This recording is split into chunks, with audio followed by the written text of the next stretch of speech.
देखिए क्लास 10 की एक्सरसाइज 12.1 का जो क्वेश्चन नंबर फर्स्ट है, क्वेश्चन में हमसे बोला गया है the radii of two circles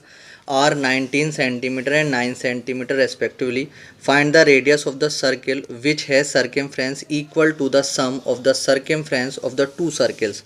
तो क्वेश्चन के अंदर हमसे बोला गया है कि हमारे पास दो सर्किल हैं,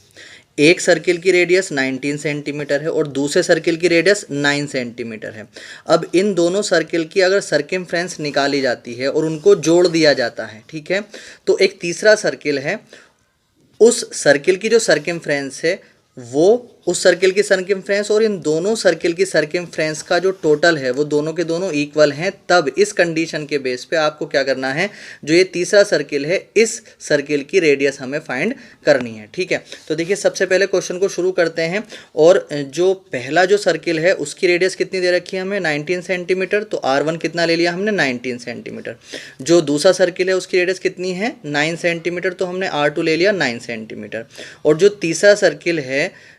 जिसकी रेडियस हमें निकालनी है तो मैंने उसकी रेडियस को लेट कर लिया है, let the radius of the third circle is equal to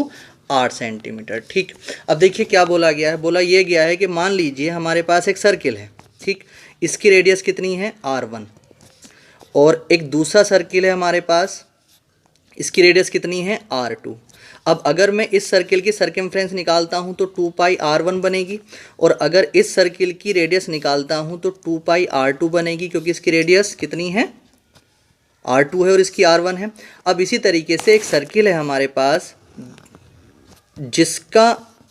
अगर मैं इसकी रेडियस को R मान लेता हूं और इसकी सर्कमफ्रेंस निकालता हूं तो वो कितनी बनेगी, 2 पाई R बनेगी। और ये बोला गया है कि अगर इन दोनों सर्किल की सर्कमफ्रेंस को जोड़ दिया जाए, यानी कि इनको क्या कर दिया जाए, प्लस कर दिया जाए, ठीक है, सर्कमफ्रेंस को टोटल कर दिया जाए, तो वो किसके बराबर आ जाता है,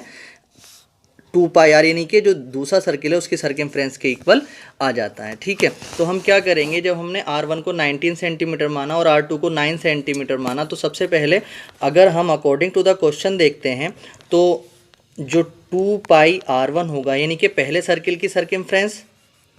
प्लस जो दूसरा सर्किल है उस सर्किल की सर्कमफ्रेंस, यानी 2 पाई R2 जो होगा वो किसके इक्वल होगा, जो तीसरा सर्किल है जिसकी रेडियस कितनी मानी है, R मानी है, उसकी सर्कमफ्रेंस के टोटल के बराबर होगा, यानी कि 2 पाई R। ठीक, अब आप क्या करें, आप यहाँ पर देखें तो 2 पाई R1 कितना था हमारे पास, अगर हम देखते हैं तो सबसे पहले यहाँ पर R1 R2 की वैल्यू न रखने से पहले आप यहाँ पे 2 पाई कॉमन ले सकते हैं। और जब आप यहाँ पे 2 पाई कॉमन लेंगे तो यहाँ पर कितना बचेगा, R1, और प्लस यहाँ पे कितना बचेगा, R2, और इक्वल टू यहाँ पर कितना आया, 2 पाई R। तो इस 2 पाई से इस 2 पाई को कैंसिल कर सकते हैं। अब R1 की वैल्यू कितनी थी, 19, और प्लस R2 कितना था हमारे पास, 9, और इज इक्वल टू ये कितना था, हमें R की वैल्यू निकालनी थी, 19 और 9 कितना हो जाएगा, 28 इक्वल टू R, यानी R इज इक्वल टू कितना आ चुका है हमारे पास,